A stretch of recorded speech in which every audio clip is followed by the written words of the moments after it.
সন্তান হইতে এইভাবে আদম আলাইহিস সালাম উনার সন্তানদের ঘরে নাতি, এইভাবে অনেক লোক সংখ্যা হয়ে গেছে। একদিন দেখতেছে তারা আদম আলাইহিস সালাম কোন কথা বলে না। কি বলে না? সবাই বলতেছে কথা বলে না আদম আলাইহিস সালাম আমাদের পিতা, কারণ তাকে সবাই গিয়া বলল আদম নবীকে, হে আপনি আমাদের আদি পিতা, আপনি আমাদের জন্য কিছু নসিহতপূর্ণ আলোচনা করেন। আপনি আলোচনা করতেছেন না, সবাই আমরা হাহাকার হয়ে আছি। আদম নবী বললেন, আমি যদি আলোচনাই করি তোমাদের 2-3 জনের সামনে করে লাভ নেই। আমার যে সন্তান আদি আছে, নাতিরা আছে, সবাই একত্র করব। একত্র করলে আমি কিছু আলোচনা করব। সবাই একত্র করছে। তখন সংখ্যা হয়েছে কত জানেন? কিতাবের মধ্যে আসছে ওই সময় আদম আলাইহিস সালামের সন্তানাদি নাতি সহকারে লোক সংখ্যা হয়েছে 40,000। সুবহানাল্লাহ। আমি একটু আলোচনা করবো, আমাদের পরিবার তবে ডাকতো। কত হাজার হয়েছে? 40,000। সবাই যখন আসলো, আদম আলাইহিস সালাম বলছেন, আমি তোমাদের সামনে একটা ওয়াজ করবো। কয়টা ওয়াজ? একটা ওয়াজ করবো, একটা নসিহত করবো। তোমরা যদি সেটা মনে রাখতে পারো তাহলে দুনিয়াতে পাবে শান্তি, পরকালে পাবে মুক্তি। সবাই মনোযোগী হইলে আদম নবী বললেন, আমি যখন জান্নাত থেকে আমার আল্লাহ যখন গন্ধব হওয়ার পর আমাকে যখন আল্লাহ জান্নাত থেকে দুনিয়াতে পাঠাই দিচ্ছে, আল্লাহ বলছে আদম তুমি জান্নাত থেকে দুনিয়াতে চলে যাও। আমি যখন জান্নাত থেকে বাহির হয়ে দুনিয়াতে আসবো, জান্নাতের গিটে আসলাম, বাহির হব, ওই মুহূর্তে আমার আল্লাহ আমাকে ডাক দিছে। আদম নবী ফিরা তাকালেন, আল্লাহ আমাকে আবার ডাক দিল, জান্নাত থেকে বাহির করে দিচ্ছি, আবার ডাক দিল। আল্লাহ বলছে, আল্লাহ আদম নবী বলে, আল্লাহ আপনি আমাকে ডাক দিলেন কিসের জন্য? আল্লাহ বলে, আদম আমি তো তোমার জান্নাত থেকে আমি তোমার দুনিয়াতে পাঠাচ্ছি, দুনিয়াতে পাঠাই দিচ্ছি। আমি তোমাকে জান্নাত থেকে দুনিয়াতে পাঠাই দিচ্ছি, তবে তোমারে আমি একটা কথা বলেছি। কয়টা কথা? একটা কথা। গভীর মনোযোগ। একটা কথা বলেছি। তখন আদম নবী বলল, আল্লাহ আপনি আমাকে বলেন এমন কি কথা? ও তুমি আমার কাছ থেকে দূরে চলে যাচ্ছ, দুনিয়াতে যাচ্ছ, তবে তুমি যদি তাড়াতাড়ি আমার কাছে আসতে চাও আর সদা সর্বদা যদি আমার পাশে থাকতে চাও, আমি তোমার একটা ওয়াজ করে দেই, আর এই ওয়াজটা তুমি তোমার সন্তানদেরকে করবা। আদম নবী বলে, আল্লাহ কোন কাজটা করলে আপনার কাছে থাকা যায়, কোন কাজটা করলে আপনার নিকটে থাকা যায়, কোন কাজটা করলে তাড়াতাড়ি আপনার কাছে এসে জান্নাতে থাকা যায়, এইটা বিষয়টা কোনটা একটু উপস্থাপন করুন। আবার আল্লাহ বলছে, আদম এই ওয়াজটা শুধু তোমার জন্য না, তোমার সকল আদম সন্তানের জন্য। কি ওয়াজ? আল্লাহ বলছে, যদি আমি আল্লাহকে যদি নিকটে পাইতে চাই, তারা যদি আমাকে নিকটে পাইতে চায়, তারা যেন দুনিয়াবি অপ্রয়োজনীয় কথা বন্ধ করে জবানটাকে যেন চুপ রাখার চেষ্টা করে। যে যত বেশি জবানটাকে চুপ রাখবে, সে তত বেশি আমি আল্লাহর নিকটে থাকবে। সুবহানাল্লাহ। আদম নবী 40,000 সন্তানদেরকে ওয়াজ করছে, তোমরা যদি আল্লাহকে পাইতে চাও বেশি ওয়াজ রাখবে না। সবচাইতে পরিশ্রম কম, মূল্য বেশি, সেটাই হচ্ছে চুপ থাকা।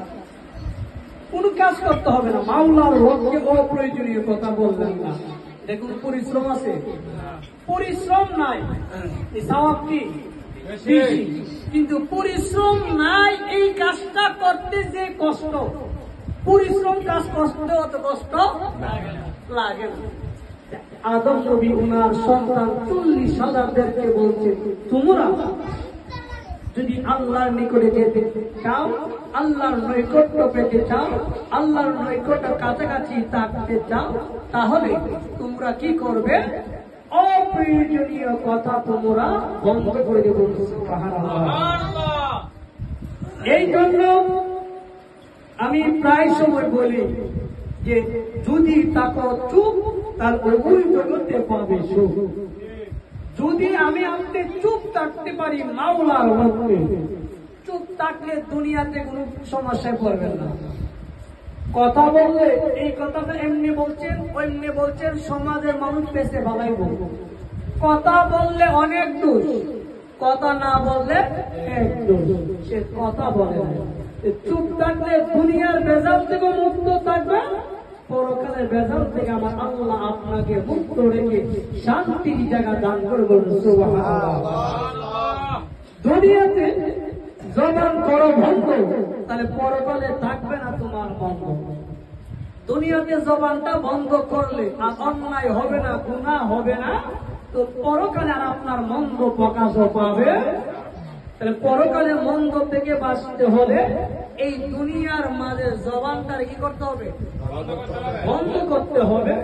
দুনিয়ার মাঝে জবানটারে যদি করতে পারেন বন্ধ, তাহলে পরকালে থাকবে না বন্ধ।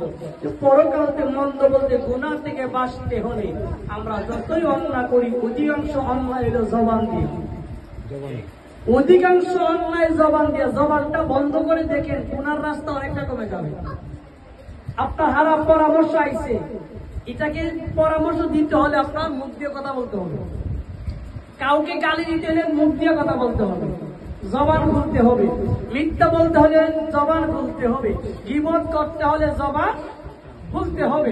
জবানটা বন্ধ করলে মোটামুটি গুনাহ করার যে সাইডটা অনেকটাই দুর্বল হয়ে যায়। এই জন্য আপনারা যারা, আমি প্রায় সময় বলে থাকি, যদি থাকো মাওলার ধ্যানে নীরব, যদি থাকো মাওলার ধ্যানে নীরব, তাহলে তুমি বুঝতে পারবে কোথায় তাকে রব। আমি আপনি যখন মাওলার ধ্যানে যখন নীরব থাকবে, তাহলে বুঝতে পারবেন মাওলা রব রূপে কোথায় বিরাজ করে।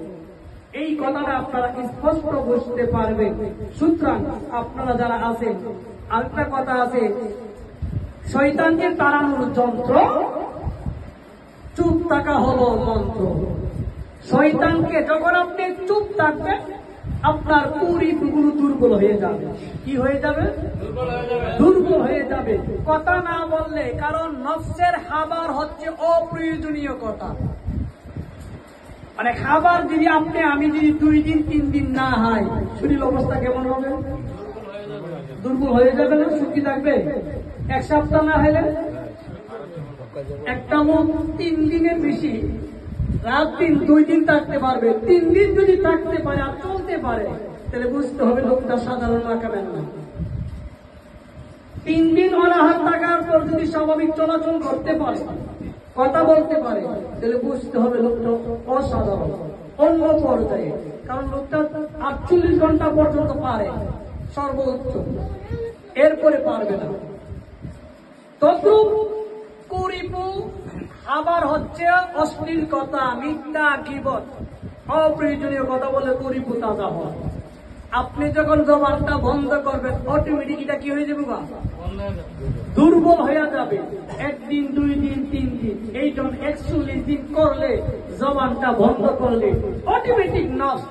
কিভাবে যে চিৎকার শুরু করে, যদি মানুষ শুনত নফসের চিৎকার, তাহলে মানুষ বাড়িঘর ছেড়ে দৌড়াইতো আরেকজন শুনলে।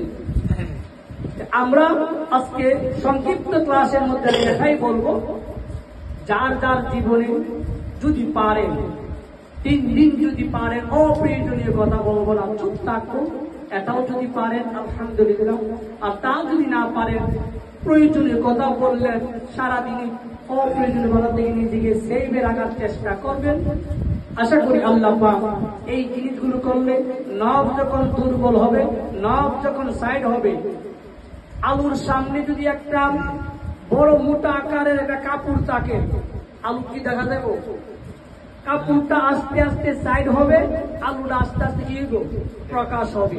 তখন কুরিপুর যখন আস্তে আস্তে সাইড হইব, আপনার ভিতরে রব রূপে রূপ জাগ্রত হবে এবং আপনার ভিতরটা আলোকিত হবে।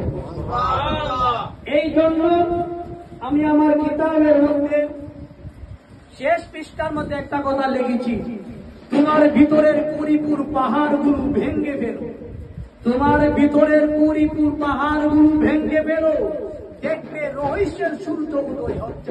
সুবহানাল্লাহ।